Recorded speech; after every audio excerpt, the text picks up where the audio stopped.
امام عشق محبت اعلیٰ حضرت عظیم البرکت مجدد دین و ملت فاضل بریلوی ارشاد فرماتے ہیں، وہ تو نہایت سستا سودا بیچ رہے ہیں جنت کا، ہم مفلس کیا مول چکائے اپنا ہاتھ ہی خالی ہے۔ اللہ تعالیٰ قرآن مقدس میں ارشاد فرمایا کہ الا بذکر اللہ تطمئن القلوب، بے شک اللہ کی یاد دل کی غذا ہے۔ اللہ کا ذکر کرنے سے انسان کا دل جو ہے مطمئن رہتا ہے۔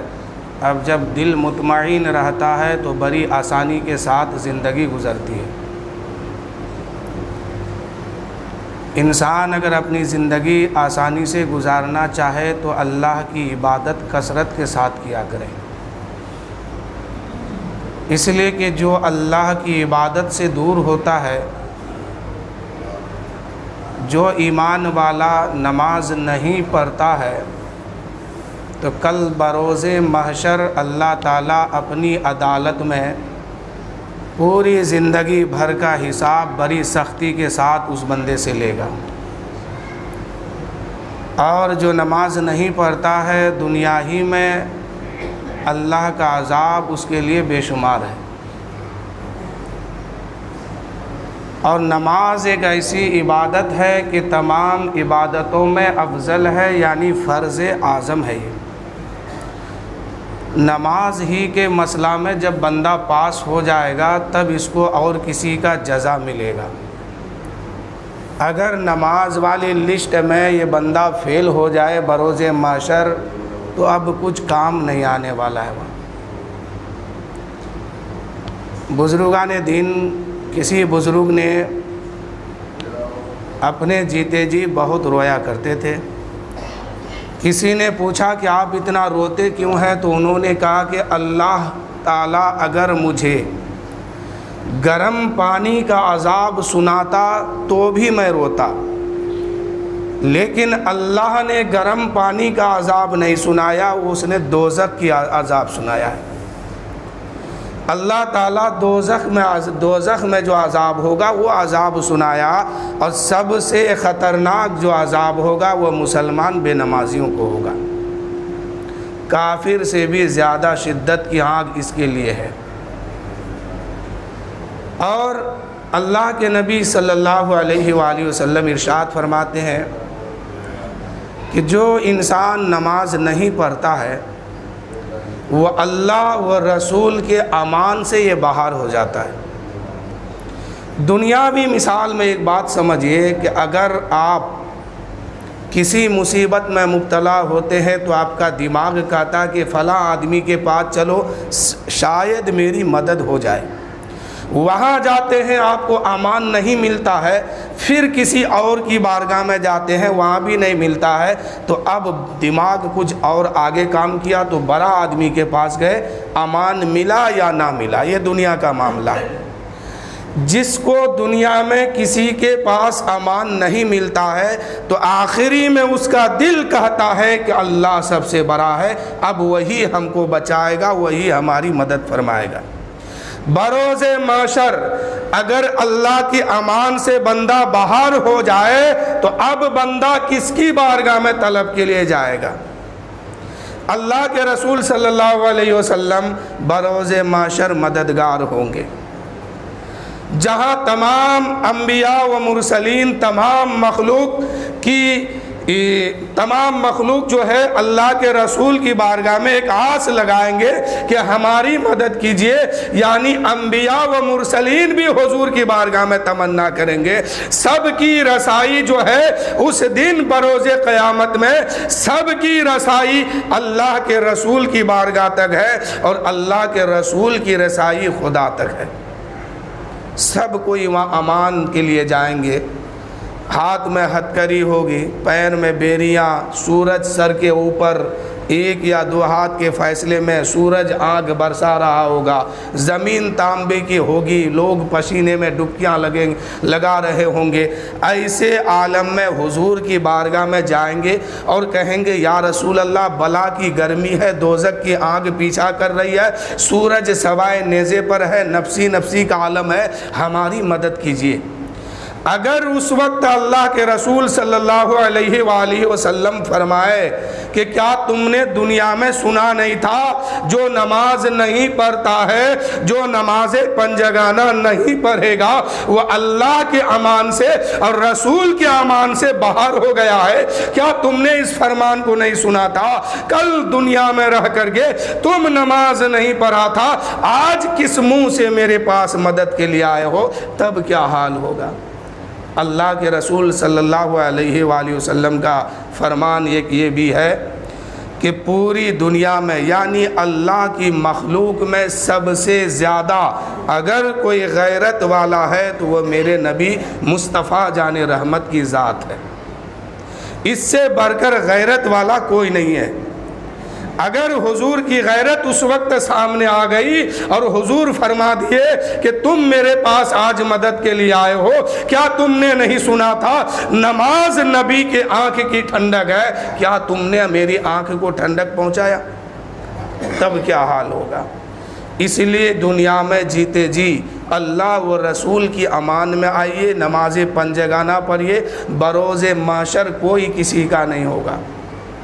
سارے رشتہ دار، ماں باپ، بھائی بہن، چچا دادا، یہ مکھری کے جالے کی طرف بکھر جائے گا، کوئی سامنے مدد کرنے نہیں آئیں گے، وہاں سوائے رسول پاک کی ذات ہوگی۔ میرے آقا اگر فرما دیے کہ میرے فرمان پر کتنا عمل کیا، تب کیا حال ہوگا؟ اللہ کے رسول صلی اللہ علیہ وسلم نے فرمایا نماز میری آنکھ کی ٹھنڈک ہے۔ اعلیٰ حضرت عظیم البرکت فرماتے ہیں وہ تو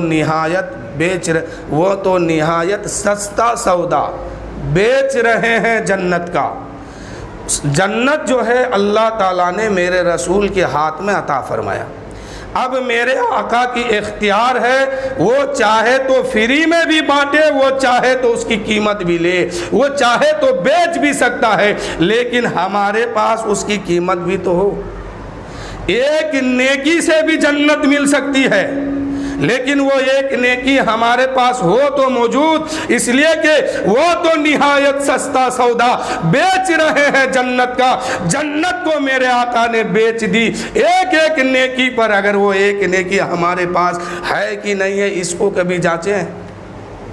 ہم سالوں سال نماز پڑھتے ہیں، اب بیٹا کا اگر بیٹے کی اگر شادی ہو، بیٹی کی شادی ہو، ساری شریعت کو بھول جاتے اس وقت، یہ نمازی نہیں کہلائے گا۔ اللہ کے رسول صلی اللہ علیہ وسلم ارشاد فرماتے ہیں کہ جنت میں دوں گا، چاہے تو اس کی قیمت بھی لوں گا یا فری میں بانٹ دوں گا۔ فری میں بانٹ دیے یہ ان کی اختیار ہے، اگر قیمت پوچھا گیا تو ہمارے پاس قیمت کیا ہے؟ مثال کے طور پر اگر میں کہوں کہ مسجد میں ایک گھڑی زیادہ ہے، اس کو میں بیچوں گا، اس کی قیمت ہوگی 10 پیسہ اور 5 پیسہ 15 پیسہ، 2 منٹ کا میں ٹائم دیتا ہوں، 15 پیسہ لے کے آؤ، 25 گھڑی یہاں سے اٹھا کے گھر لے جاؤ اور حاجی ریاض الدین صاحب کو 15 پیسہ جمع کرو، 2 منٹ کے اندر آپ خرید سکتے ہیں؟ اگر 500 کا آتا تو ہزاروں آدمی کھڑے ہوتے، 200 کا آتا تو ہزاروں آدمی سامنے آتے، لیکن یہ 15 پیسہ مطلوبہ قیمت 2 منٹ کے اندر آپ کے پاس نہیں ہے، اس لیے آپ اتنے بڑے منافع سے پیچھے ہٹتے ہیں۔ وہ تو نہایت سستا سودا بیچ رہے ہیں جنت کا، ہم مفلس کیا مول چکائے، اپنا ہاتھ ہی خالی ہے۔ ایک نیکی پر بھی جنت مل سکتی ہے، لیکن وہ ایک نیکی ہمارے پاس ہے کہاں؟ جو لوگ جمعہ پڑھنے آتے ہیں ان لوگ کو چھوڑیے، جو لوگ عید بقرعید پڑھنے آتے ہیں وہ لوگوں کو بھی چھوڑیے. جو پنجہ وقت لوگ ہیں ان لوگوں کو بھی بڑی گھمنڈ ہے کہ ہم نمازی ہیں, تہجد گزار ہیں, لیکن میدان معاشر میں جب پہنچیں گے قرآن پاک کی وہ آیت سنیے, عاملۃ ناصبۃ تصلی نارا حامیہ. اے لوگو آؤ آؤ, محنت کر کے آئے ہو, مشقت کر کے آئے ہو, نماز پڑھ کے آئے ہو, روزہ رکھ کر کے آئے ہو, آؤ آؤ آج میں تمہیں دوزخ میں ڈالوں گا. یہ آیت کس کے لیے ہے؟ بڑے آسانی سے لوگ اس آیت کو فٹ کرتے ہیں کہ یہ آیت ہمارے لیے نہیں ہے, یہ آیت غیر مقلدوں کے لیے ہے. لیکن غیر مقلدوں کے لیے صرف نہیں ہے, ہر اس آدمی کے لیے یہ آیت ہے. ہر اس آدمی کے اوپر یہ فٹ ہوتا ہے جس کا دل حسد سے پاک نہیں ہے. اللہ کے رسول فرماتے ہیں کہ جس کے دل میں مومن کے لیے ذرہ برابر بھی کینہ ہو, اس کا سجدہ, اس کی نماز, اس کی دعا اس کے سر کے اوپر تک نہیں جاتی ہے تو اللہ کی بارگاہ میں قبول کیسے ہوگی؟ آج بڑی گھمنڈ ہے دیندار طبقے کو کہ ہم پنج وقت نمازی ہیں. بڑی گھمنڈ ہے تہجد گزاروں کو کہ ہم تہجد کی نماز پڑھتے ہیں. اللہ کے رسول فرماتے ہیں جس کے دل میں کسی مسلمان کے لیے بال برابر بھی کینہ اور حسد اور بغض ہو اس کے لیے جنت نہیں ہے. اس کا سجدہ, اس کی نماز, اس کی دعا اللہ کی بارگاہ تک تو کیا اس کے سر کے اوپر تک بھی نہیں جاتا ہے. یہ لوگ جب میدان معاشر میں آئیں گے نام اعمال اس کے ہاتھ میں دیا جائے گا. یہ لوگ اعمال دیکھیں گے, فجر کی نماز نہیں ہے, پڑھا تھا دنیا میں, کوئی اجرت اس میں نہیں ہے, کوئی ثواب نہیں ہے. لوگ حیرت میں پڑ جائیں گے. اللہ فرمائے گا عاملۃ ناصبۃ تصلی نارا حامیہ. آؤ آؤ فجر والے آؤ, تہجد والے آؤ. تمہارا دل دنیا میں پاک نہیں تھا, تمہارا سینہ پاک نہیں تھا, تم اپنے سینے کو دوسروں کی حسد سے پاک نہیں رکھے, اس کے وجہ سے تمہاری تہجد بیکار کر دی گئی ہے, تمہاری نمازیں بیکار ہو گئی ہے. آؤ آؤ اب تمہیں دوزخ میں ڈالوں گا. آج ہم لوگ ہر آدمی اپنے اندر ذرا چیک کرے تو کہ اپنے سگے بھائیوں کے لیے کتنی محبت آپ کے دل میں ہے, سگی بہن کے لیے کتنی محبت ہے, چچا کے لیے کتنی محبت ہے, ماں کے لیے کتنی محبت ہے, بھائیوں کے لیے کتنی محبت ہے, خالہ کے لیے کتنی محبت ہے, رشتہ داروں کے لیے کتنی محبت ہے, اور پڑوسیوں کے لیے کتنی محبت ہے. اگر دل کے اندر جھانک کے دیکھیے گا تو سگا بھائیوں کے لیے دل میں نفرت ہے, سگی بہن کے لیے دل میں نفرت ہے, ماں کے لیے دل میں بغض ہے, باپ کے لیے دل میں نفرت ہے, بھائیوں کے لیے دل میں حسد ہے, اور پڑوسیوں کے لیے دل میں نفرت اور بغض بھرا ہوا ہے. اس لیے کہ پڑوسیوں سے جلنا یہ قوم مسلم کی عادت بن گئی ہے. ان لوگ صرف پڑوسیوں سے جلتے رہتے ہیں. کوئی اچھا کھاتا ہے اس میں جلن ہے, کوئی خراب کھاتا ہے اس میں جلن ہے, کوئی اچھا پہنتا ہے, اچھا کماتا ہے, اس میں حسد اور بغض رکھا ہوا ہے. کوئی انسان بہترین انداز سے اپنی زندگی گزارتے ہیں, لوگ اس سے بھی حسد کرتے ہیں, لوگ اس سے بھی جلتے ہیں, لوگ اس سے بھی کینہ رکھتے ہیں. یعنی اپنا دل گندا کر چکا ہے, اپنا دل پاک نہیں رکھ پایا ہے. یہ دل کے پاک کا معاملہ کیا ہے؟ جس کا دل پاک ہوتا ہے حسد اور کینہ اور بغض سے, تبھی اس کی نماز قبول ہوتی ہے, اس کی تہجد قبول ہوتی ہے, اس کا سجدہ قبول ہوتا ہے, اس کی نیکیاں قبول ہوتی ہے. اور جس کا دل حسد اور کینہ سے ناپاک ہے اس کو کوئی اجرت کوئی ثواب نہیں دیتا ہے. پھر وہ قرآن کہتا ہے عاملۃ ناصبۃ تصلی نارا حامیہ. آؤ آؤ عبادت کر کے آئے ہو, عمل کر کے آئے ہو, تم کو عمل پر گھمنڈ ہے, عبادت پر گھمنڈ ہے. آؤ آؤ دیکھو اپنا نام اعمال, ایک بھی نیکی نہیں ہے. وہ تو نہایت سستا سودا بیچ رہے ہیں جنت کا. ایک نیکی پر جنت مل سکتی ہے لیکن وہ ایک نیکی ہمارے پاس ہے کہاں؟ پنج وقت نمازیوں کا بھی یہ حال ہے. بہت کم لوگ اس میں بچے ہوئے ہیں اللہ ماشاء اللہ. زیادہ تر لوگ پوری دنیا میں اسی آگ میں جل رہے ہیں. حضرت میرے آقا صلی اللہ علیہ وسلم ارشاد فرماتے ہیں، اے انس، تم جب صبح سویرے اٹھنا تو اپنے دل میں کسی کے لیے حسد و کینہ مت رکھنا۔ جب تمہارا دل حسد و کینہ سے پاک ہوگا تو جہاں جنت میں رہوں گا اس کے بغل میں تم بھی رہو گے۔ جس کا دل حسد سے پاک ہے، اللہ کے رسول فرماتے ہیں کہ وہ جنت میں میرے ہی اگل بغل میں رہیں گے۔ لیکن وہ دل کہاں ہے؟ آج اگر کوئی اچھا کپڑا پہن لے، اب اس کے پیچھے دماغ لگ رہا ہے کہ اس کو یہ پیسہ کہاں سے آیا۔ کوئی اگر اچھا کھائے اس پر دماغ لگا رہے ہیں۔ کوئی اچھے گھر میں رشتہ کر لے، اب اس میں سوچتے ہیں کہ کیسے اس کو توڑ بھان کرے۔ یہ حال ہے ہمارا۔ تو ہمارا دل پہلے پاک ہونا چاہیے۔ جب تک پاک نہیں ہوگا نجات نہیں مل سکتی ہے۔ اس لیے ایک نیکی بھی اپنے پاس اس طرح محفوظ رکھیے کہ اللہ کی بارگاہ میں پیش کیا جائے کہ اللہ یہ نیک کام صرف میں نے تیرے لیے کیا ہے۔ کسی شاعر نے کہا تھا کہ جلسے میں جو لوگ آ کے نعرہ لگاتے ہیں، مسجد میں جو لوگ آگے آ کے بیٹھتے ہیں، ماں سے جھگڑا کر کے آیا ہے، باپ کو گالی دے کے آیا ہے۔ خواجہ غریب نواز فرماتے ہیں کہ اللہ کی بارگاہ تک پہنچنے کا سب سے آسان راستہ ہے لوگوں کے دلوں سے سفر کر کے گزرنا، یعنی لوگوں کو خوش کرنا۔ کون فرماتے ہیں؟ عطائے رسول خواجہ معین الدین حسن سنجری اجمیری رضی اللہ تعالیٰ عنہ فرماتے ہیں کہ جنت میں جانے کا ہزاروں راستہ ہے، اللہ کو منانے کا، اللہ کو راضی کرنے کا کروڑوں راستہ ہے، لیکن سب سے پہلا راستہ جو ہے لوگوں کے دلوں سے ہو کے گزرتا ہے۔ ذرا اپنے اندر جھانک کے دیکھیے ہم لوگ کہ ہم سے کتنے لوگ خوش ہیں، آپ سے کتنے لوگ خوش ہیں، کتنے لوگوں کو آپ نے تکلیف پہنچایا، ذرا دیکھیں۔ اور اگر خواجہ غریب نواز کی اس بات پر عمل نہیں کر سکتے ہیں تو عرس خواجہ منانے کا آپ کو کوئی حق نہیں ہے۔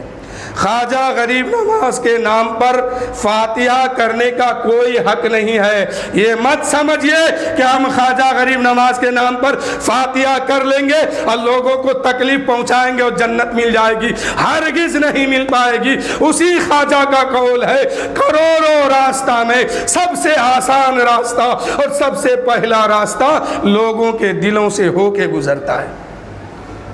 حضرت امام جعفر صادق جن کے نام پر ہر سال کچھ لوگ کنڈلا کرتے ہیں، کرتے تو ہیں، بہت اچھی بات ہے، کرنا چاہیے، ثواب کا کام ہے، لیکن کرنے والوں کا یہ حال ہے کہ صبح صبح ایک ٹکڑا کھانا بنا کر کے کنڈلا کے نام پر فاتحہ کیا اور کل دوسرے دن پڑوسیوں سے لڑنے لگا، تیسرے دن پڑوسیوں سے حسد کرنے لگا، جلنے لگا، بغض رکھا، کینہ رکھا، اپنے دل کو صاف نہیں کیا، اپنے دل میں ناپاکی بھر لیا، اپنے دل میں گندگی بھر لیا۔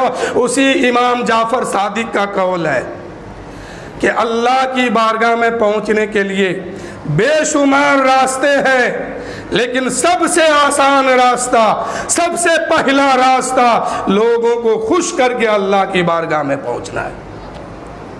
جو لوگ اس کام کو نہیں کر پاتے ہیں، کنڈلا کرنے کا کوئی حق اس کو بھی نہیں ہے۔ غوث پاک کا فرمان ہے کہ جو لوگ نماز نہیں پڑھتے ہیں، مجھے اندیشہ ہے کہ وہ مرے گا تو کفر کی موت میں مرے گا۔ اب جو لوگ غوث پاک کی اس بات پر عمل نہیں کرتے ہیں، اس کو 11ویں کا فاتحہ کرنے کا کوئی حق نہیں ہے۔